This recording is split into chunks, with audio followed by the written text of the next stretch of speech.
All right, hello. Good afternoon, everybody. Welcome back. And hopefully we all enjoyed our lunch. We're ready to go, ready to get back into the action, the swing of things. Everyone enjoying their time so far here at 316? Yes. All right. That's a good way to wake people up. All right. Today we're going to talk a little bit about boxes. And the brain really loves boxes. It loves a nice little neat box to put things in. And we don't always love the boxes that other people put us in. And so that kind of got me thinking a lot and kind of inspired this talk. So here we are. Now, if you've been coming to this show for a long time, long time veteran, 7-8 years like me, you've probably heard me describe myself this way as a designer. I've been designing in the iOS kind of world, Mac world, a little bit of web stuff for quite a while. I've built a reputation over many years of coming to places like this and telling people that's what I do. And over the years, people came around to actually start believing me. And that's kind of cool. If you listen to my podcast that's been going on for the past 5 years, you might have been introduced to me first, however, as an entrepreneur. Someone who talks about business a lot. I've been sort of giving people advice or helping people or trying to help people stay out of the cubicle, so to speak, for as long as possible. And I managed to do that for myself. Both with a services business and also by doing consulting and things of that nature. Big fan of this thing. So a lot of people think of me that way as well. And most recently, if you met me just this year, just this week, or if you've heard me talking recently, you've heard me maybe describe myself as a developer. And this one's been a little more of a transition for me. It's taken me a little longer to start just accepting that that's who I am. But last year I made more money as a developer than doing design. And I still do design, but this is also me now. It's part of who I am. And so kind of look at these three words, developer, designer, entrepreneur. They don't really seem like, they're certainly not one job, and they don't seem like the same person is doing all three of those things, right? I had to resist the urge to do a Steve Jobs kind of like, this isn't one device kind of joke. But this is who I am, nevertheless, right? But it's confusing to other people when I try to describe myself this way. I tell them that I'm all these things, and they don't know where to put me, right? We kind of know what a designer is, right? The mustache twirling, super opinionated, coffee sipping, really, really highly opinionated snob, okay? Guilty as charged, I've been there. We know what a developer looks like, right? Somebody who's eyes on the screen, ones and zeros all day, right? And you don't really care all that much, frankly, if that icon is 5 pixels too far to the left, very much. But you want your code to not crash, and you want it to be elegant, right? And of course, we have a picture in our heads of what an entrepreneur is. And if you saw my talk last year, you'll remember that I think this is an outmoded picture of what this used car salesman kind of look and feel. Is not really what a modern day entrepreneur is, but a lot of folks in Silicon Valley aren't helping with getting rid of this image in our minds, right? So how can this all be one person? Well, it's actually even more complicated than that, because I do a lot more than that. You might have come and attended one of my conferences. You might have seen me play music on stage. I think for a lot of us in the modern world, we don't do one thing our whole lives, right? Lots of people here probably have changed professions at least once, or at least change concentrations. Maybe you didn't do something so drastic as starting off as a tennis star that then started playing music, right? But you may have started off as an iOS developer doing front end stuff, and then you decided to go heavily into testing, or maybe you moved into Ruby, or maybe you changed careers in some way, and you probably had a hard time getting people to understand that change, or at least to see you in that new way. Our keynote speaker taught me this cool word last year when I was on her podcast, Tammy, taught me this word, multi-potentialite. This is a fancy way of saying I don't know what I want to be when I grow up. I have lots and lots of interests, and I keep exploring those interests. And I don't think I should be punished for that, and I don't think any of you should be punished for that. But it is very difficult then for people to understand me, because I don't fit in a box. I think a lot of us don't fit in a box, but our brain really wants to put us there. It wants to put you there, it wants to put everyone there. Why? Well, it's kind of how the brain works. So let's get into that a little bit. Take a step back. Believe it or not, before I was any of these things, before I was even a designer, what I studied in college, this is why I still don't know Unix, what I studied in college was how to be a teacher. I taught high school English, Shakespeare basically, to 16-year-olds for a number of years. And that was a fun job. But in my training for that, I had to learn a lot about childhood psychology and a lot about how the brain worked.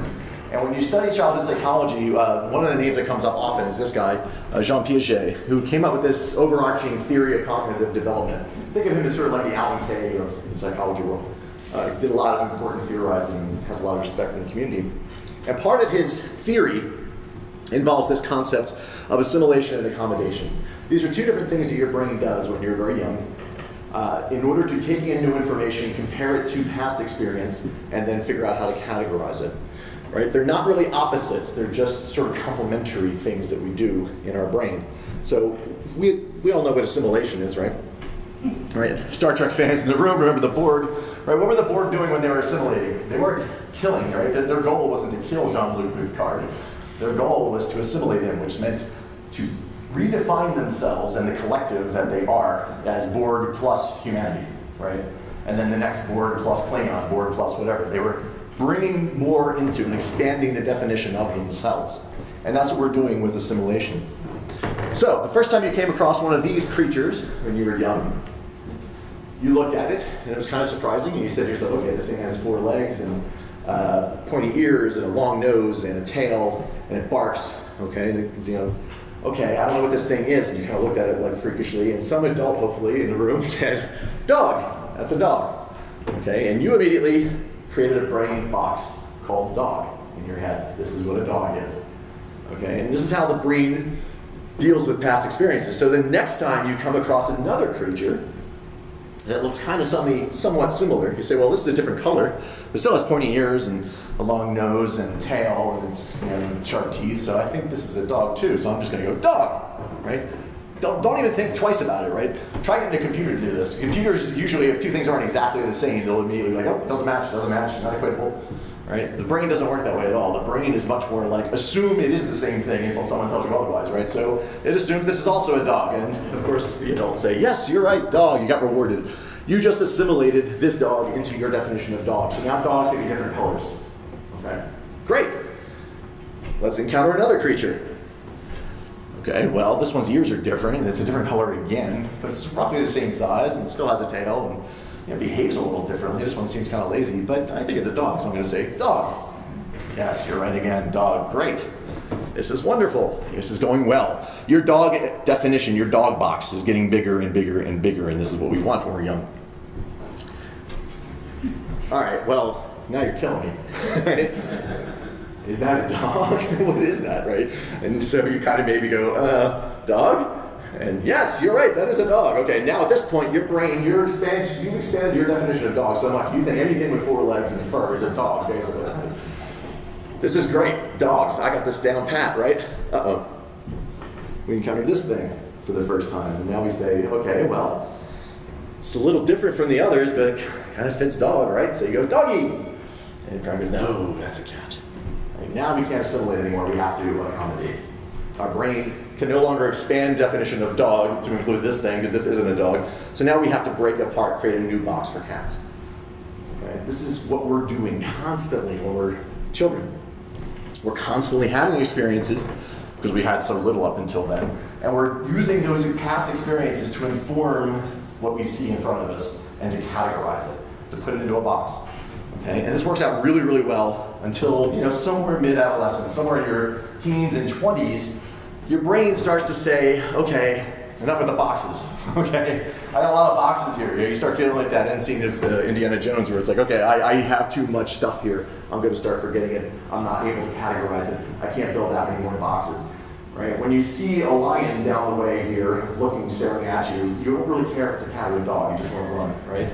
You don't have time to process. For efficiency's sake, you need to start culling that and start just making decisions. Sort of like, you know, when we're training our models in machine learning, sooner or later we just got to ship the darn thing and just let it be wrong once in a while, right? And that's what your brain is doing. It's sort of saying, okay, it's pretty close, it's going to get it accurate 90% of the time, let's move on. But as a result of that, learning new things becomes more difficult. It doesn't become impossible, it just becomes more difficult, it takes more effort. And so when we want to expand those boxes and learn things new, we got to put a little more time and effort into them. Okay? I'm sure you've seen this meme a few times out there, right? Hot dogs or legs? There was a few of these. This has gone on for a while on Instagram. It cracked me up. There were a few of these where I really couldn't tell. I'm pretty sure that one's legs, but I'm not sure. But our brain will get it wrong once in a while. It's just going to get things wrong because it's going to make snap judgments. You do it all the time. You think you saw something you didn't see. And this becomes difficult for people who like to change careers, like to change up the way they do things.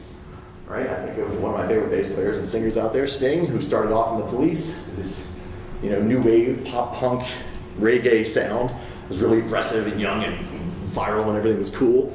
Then in the early 90s, he started doing like a little more of an R&B kind of mellower sound. Next thing you do, he's doing like full-on pop, and then he's doing country songs. Next thing you know, he's picking up a lute. Right? And every time he did this, his fans rejected him. They just wanted him to make another Police record. Have you ever felt that? Have you ever felt like, why do these people keep changing on me? I just want things to be the same. I just want things to not change. That's your brain working against you. That's the way the brain gets as we get older. And we have to fight that, but we can fight that. A lot of actors recently, this has become a trend, are getting into politics. I don't know if that's a good thing.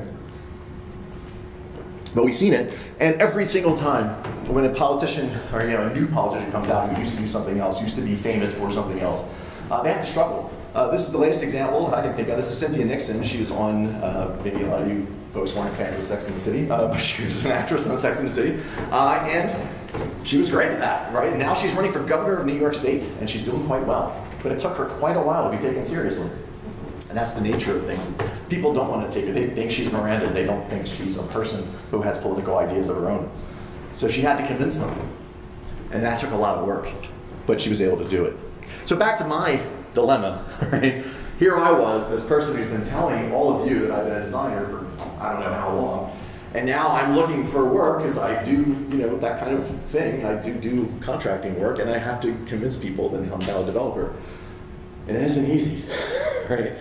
I have to tell you, for the longest time, I felt like I was swimming upstream. I really felt like there was no way I was ever going to convince people. I'd sit there for hours with my developer friends, talking, like hanging in there with the conversation, understanding at least 70% of what they were talking about. Made myself really as impressive as I could. And at the end of the conversation, she said, "Hey, you know anyone who does iOS work? Because I kind of need somebody to get on, do a project with me." I'm like, "Yeah, me." They weren't taking me seriously, and I thought, I'm stuck in this box. I did too good a job of putting myself in the designer box, and I can't get out. All right, and I thought maybe this is just it. Maybe this is where I'm going to be, and I should give up on this whole thought. But then I started thinking about what was I doing? Right? How was I interacting with people? And particularly when I met new people, how was I introducing myself, and how was I explaining myself, and how was I carrying myself? And if I were, I started being honest and really analyzing. I'd go to networking meetups all the time, and I'd walk away, and I'd do a little analysis in my head. Okay, how was I doing? And 90% of the time, I was waffling. I caught myself. Hey, Joe, what do you do? Oh, well, I used to do design for a while, and then, I kind of started doing development. Now I'm getting into that thing a little bit. You want to hire me? Does anyone want to hire that guy? No. Right? They're not looking for that. They don't want my life story. They just want to hear, you're a developer. Oh, you do iOS work? Great. You know what networking people love? They love having the iOS guy and then having the person who can then do, I need a doctor in my box, so I need a water mechanic in my box. They want to have a connection that they can then share with other people. They're not looking for your life story. So waffling isn't helping. Okay, my own self-confidence was getting the better of me. I was also really, really, really putting myself down on a regular basis. We all do this, right? We cut into ourselves. Oh, I'm just a baby developer. I'm just dabbling. I don't know whether I was trying to protect me or trying to feel or seem less threatening to my developer friends, but I was constantly like, oh, you're way better than I am at this, right? And again, that isn't helping anyone understand who I am and what my abilities are. Not only am I putting myself in a box, in other words, I'm putting myself in a crappy old box that nobody wants. Right? I wasn't doing myself any favors. And so I had to start reevaluating that. The good news, though, is I realized, okay, if I can convince people that I'm a terrible developer, I can probably convince them I'm a good developer. Right? If you can convince people in a negative way, that means that you have influence over what they think. You are what you tell people you are. You just have to figure out who you are first. People want a nice, clean path. They want to put you in that box pretty easily. If you give them, this jungle to try to figure out what you are, they're never going to figure out what you are. They're going to give up. So I launched a new project about a week or two ago. This is my latest side project. Another app I'm putting out there, another product I'm going to be putting out into the world. It's a caffeine tracker. If you're interested in that, we can talk about that later. And I didn't do what I normally do. I didn't write the blog post saying how I'm not really a developer, but I made this app because I wanted to learn some stuff and I was kind of toying around with it. That's how I introduced every other app I ever built.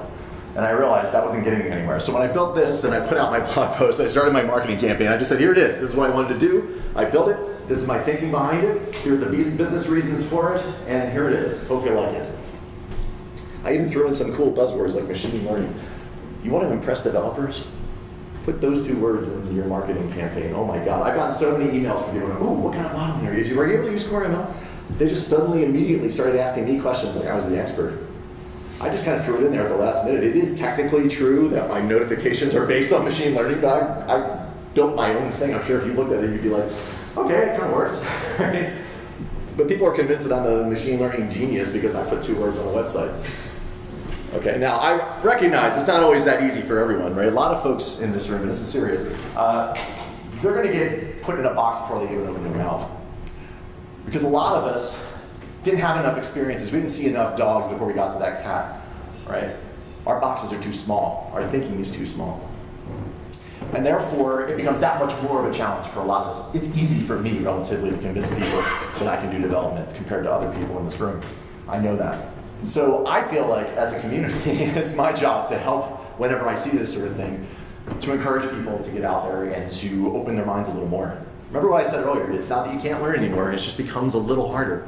And you gotta make a little more effort. And if your box is too small, you should want it to be bigger. You should want to expand your definition of what a developer is. You should want to expand your definition of what a designer is. And start accepting that people who don't look or feel or act like me can do things that I can't do. And maybe then that'll help people find that strength within themselves, because the journey really does start with you. You got to get to the center of the maze, so to speak, and figure out what you want to be before you can start telling other people. I thought Tammy said it really well yesterday in her keynote. If you want to fit in, it's easy to keep changing yourself to fit in, but if you want to belong, you have to know who you are first. And if you want other people to know what box to put you in, you have to tell them which box you want to be in. And that's going to be a hard, long struggle, but I think we can all get there eventually. So anyway, I hope everyone feels that they can do that, and I hope if you're having any trouble with this or you're struggling with it, that you'll talk to other people about it. I am more than happy to do it as well. I'm here for the rest of the week. This is a short session, so I don't really have a lot of time for questions, but there's my email. And thank you very much. If anyone wants to chat, I'm more than happy to talk about it. Thanks.